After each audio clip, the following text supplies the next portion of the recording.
yang mudah-mudahan ini bukan lagi menjadi satu isu. Dan tadi kita juga akan melihat nanti ada konten positif dan konten negatif. Ya, kita juga ingin melakukan DNS filtering, ya, konten-konten yang negatif, ya, kita akan saring, kita akan filter seoptimal mungkin, ya, sehingga masyarakat dapat menggunakan semua hal yang positif, ya, untuk kesejahteraan mereka. Untuk ini ada kaitannya dengan rencana kita ingin menggelar infrastruktur digital yang kita rencanakan ke setiap rumah di Jakarta.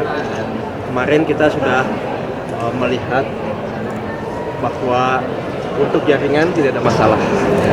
Kemudian untuk hardware, ya, jadi kan begitu jaringan sudah digelar, kan orang butuh laptopnya, butuh perangkat handphonenya, ya, dan lain-lain.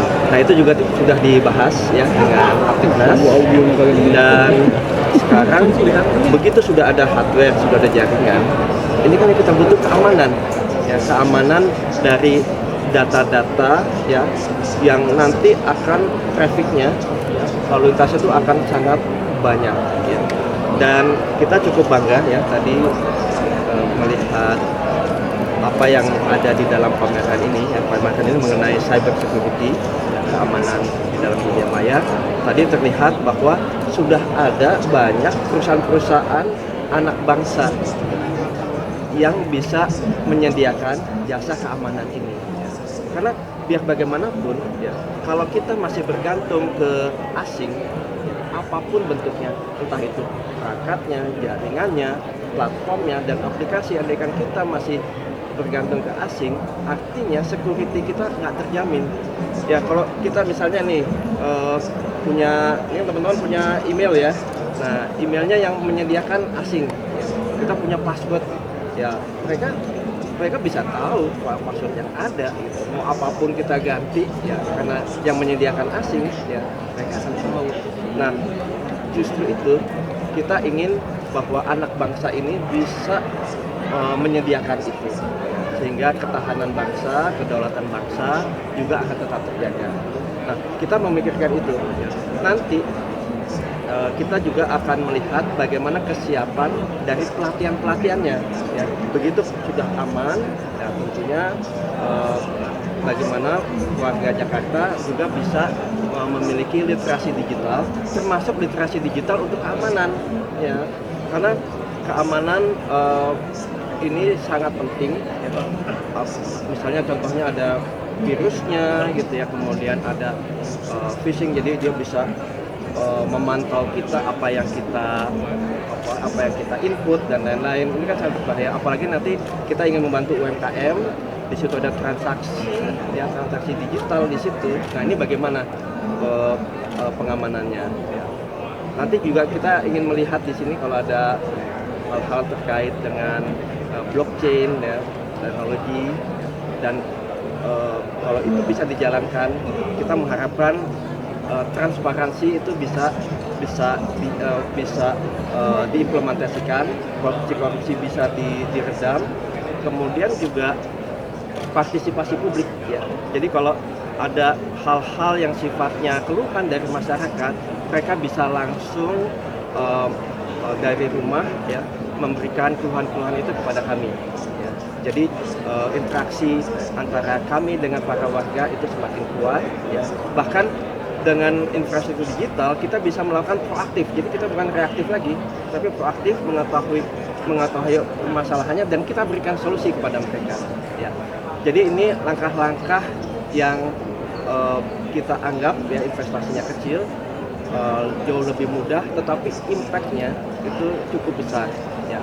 Nanti kita akan sampaikan, ya, ingin juga menyampaikan kepada masyarakat bahwa ini tidak muluk-muluk, ini sangat membumi, ya. Nanti kita bisa buktikan bagaimana kesejahteraan itu bisa meningkat begitu infrastruktur digital ini merata ke masyarakat. Bagaimana nanti mereka bisa bekerja secara menggunakan infrastruktur digital ini dari rumah, gitu ya. Kemudian bisa berusaha, bahkan bisa mengekspresikan kreativitasnya, ya. Kita yakin bahwa warga Jakarta sangat kreatif, sangat cerdas, ya. kita fasilitasi dengan infrastruktur digital. Makanya semuanya ini menjadi suatu ekosistem. Ini yang kita bangun di dalam kita menghadapi era masyarakat 5.0. Bayangin, masyarakat society 5.0 ya. Jadi masyarakat yang sudah sangat cerdas, baik itu pengetahuan dan literasi digitalnya, sehingga kita bisa bersaing ya. Kita ingin melompat ya, bukan lagi kita di bawah, tapi kita ingin melompat bersaing dengan kota-kota seperti New York, seperti Tokyo, London, dan lain-lain.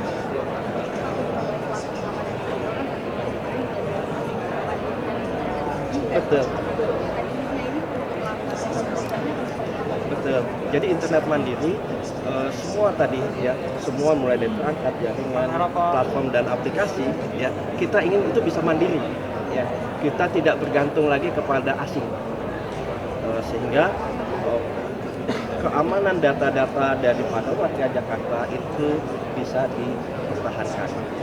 Pak, tapi tadi udah meyakini bahwa ternyata apakah memang SDM kita sebagai yaitu penyedia keamanan dan sebagainya itu sudah mumpuni? Ya, jadi kita bisa lihat di pameran ini. Ya, tadi saya ke salah satu booth yang ada. Ya, jadi mereka bisa mengetahui serangan-serangan itu dari negara-negara mana. Bahkan juga ada serangan dari internal juga, yang bisa diketahui IP-nya menggunakan protokol apa. Ya. Jadi hal-hal itu kita bisa antisipasi. Ya. Kita juga bisa melakukan mitigasi, langkah-langkah pencegahan sebelum itu terjadi. Ya. Nah ini yang kita inginkan. Ya. Jangan sampai itu sudah terjadi, kita baru melakukan antisipasi. Jadi sekarang yang kita lakukan adalah bagaimana melakukan pencegahan preventif, ya, mitigasi untuk mengurangi berbagai resiko. Karena begitu kita gelar, ya, otomatis keamanan menjadi suatu isu.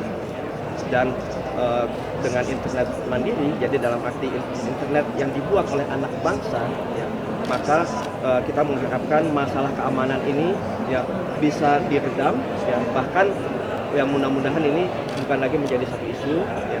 Dan tadi kita juga akan melihat nanti ada konten positif dan konten negatif ya. Kita juga ingin melakukan DNS filtering ya, konten-konten yang negatif ya kita akan saring, kita akan filter seoptimal mungkin ya, sehingga masyarakat dapat menggunakan semua hal yang positif ya untuk kesejahteraan mereka, untuk pendidikan, untuk kecerdasan warga ya, dan juga untuk partisipasi gotong royong ya. Ujung-ujungnya nanti kita ingin membangun adab ya, membangun adab warga Jakarta yang memiliki budaya yang tinggi, budaya gotong royong, budaya saling membantu, saling tolong menolong satu sama lain. Itu sebetulnya kunci utama, sehingga Pancasila itu betul-betul menjadi akar ya, masuk di dalam hati dari semua level, level paling atas sampai level paling bawah, grassroots, yaitu para warga Jakarta. Pak, mungkin sedikit Pak. Ya. Kemarin kan salah satu Bapak nih dari platform Bapak ini kan menjanjikan internet gratis untuk anak-anak di Jakarta. Ya. Mungkin dengan adanya pemantauan cyber dan juga mungkin dikaitkan juga nggak dengan internet gratis untuk anak-anak di Jakarta atau? Betul, ya. Jadi ini memang ada kaitannya dengan implementasi internet gratis di setiap rumah di Jakarta. Dan kita akan mensasar semuanya, bukan hanya millennials dan Gen Z saja, ya, tetapi juga usia-usia baby boomers, ya, bahkan usia lansia. Kita ingin partisipasi dari mereka semua. Makanya aplikasi yang kita berikan itu sebisa mungkin bisa dilihat atau dilakukan dari mulai Gen Alpha ya, istilahnya bocil-bocil gitu ya. Ya, kalangan sekarang ada kalangan mendang-mending, kalangan mager apa namanya, kalangan mager misalnya gitu ya. Tapi kita akan buat mereka jadi produktif gitu ya, produktif sehingga mereka bisa melihat pilihan-pilihan di sana di sini gitu ya. Kemudian tapi semua produktif ya, dalam arti mereka bisa mendapatkan benefit atau keuntungan dari penggelaran ini, termasuk tadi para lansia yang di rumah mungkin dia agak kesulitan untuk mobilitas. Dengan internet ini diharapkan semua pengalaman hidupnya bisa diterapkan. Nanti kita akan tunjukkan ya, ada seorang pengamen ya yang tadinya mungkin dia hanya mendapatkan pendapatan biasa-biasa saja karena dia suaranya bagus, dia bisa mengamen secara digital sehingga dia bisa mendapatkan sawer digital gitu ya. Jadi atau orang-orang yang pengen cover gitu ya, dia punya kreativitas, dia bisa cover gitu, itu juga bisa menghasilkan ya. Dan bagi para warga itu dia bisa saling bahu-membahu, dia bisa nge-view, dia like, subscribe gitu ya, dia saling bantu-membantu satu sama lain. Kemudian juga akademi independen ya. Jadi teman-teman anak-anak mulai dari anak-anak dari Gen Alpha sampai lansia bisa mendapatkan pelatihan gratis dengan misalnya platform akademi independen, karena kami ada independen ya, kita sebut akademi independen ya. Jadi sehingga rumah itu bisa menjadi rumah independen. Jadi dalam arti bahwa rumah di mana dia bisa melakukan apa saja, ya, bahkan berobat sekalipun ya, dengan telemedicine ya, dia bisa konsultasi sama dokter ya, bahkan sekarang dengan adanya IoT dia bisa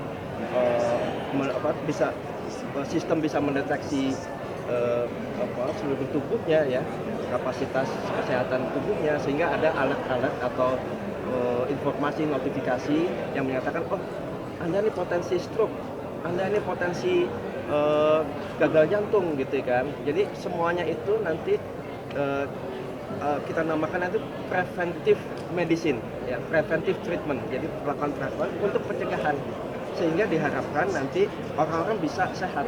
Kalau kesehatan, kalau kita sudah sakit itu mahal ya. Tetapi dengan langkah-langkah preventif ini semuanya akan menjadi murah gitu. Boleh Pak. Oh ya, judi online, fotografi. Jadi dua hal ini cukup banyak trafficnya. Kemudian ya hal-hal lain mengenai kekerasan, terorisme ya. Tetapi yang kita inginkan ya, bahwa begitu ini difiltering ya, maka konten positif yang akan menjadi konten yang akan dinikmati oleh para warga Jakarta. Dan tadi disebutkan adab, jadi filter yang paling penting itu adalah diri kita sendiri, jadi para warga ya, sehingga nanti hal-hal pelatihan pendidikan yang kita berikan itu semua harus berbasis adab ya.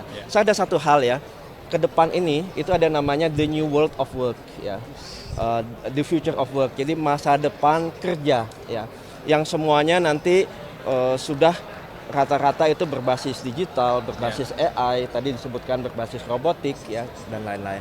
Nah, kita ingin investasi SDM ya, para warga Jakarta untuk bisa mengantisipasi tadi masa depan kerja tadi, sehingga begitu saatnya nanti mereka sudah siap ya, jangan sampai tsunami datang gitu ya, dengan adanya perkembangan AI yang sangat cepat, perkembangan teknologi yang sangat cepat, kita tidak siap ya, para Gen Z, millennials dan lain-lain ini tidak siap. Nah, justru kita ingin investasi ini sebetulnya untuk mencerdaskan mereka supaya mereka lebih siap terhadap masa depan kerja nanti yang sangat berbeda. Even ya, bahkan sekarang kita tidak bisa memprediksi 3 tahun lagi nanti pekerjaan berikutnya akan ada apa lagi.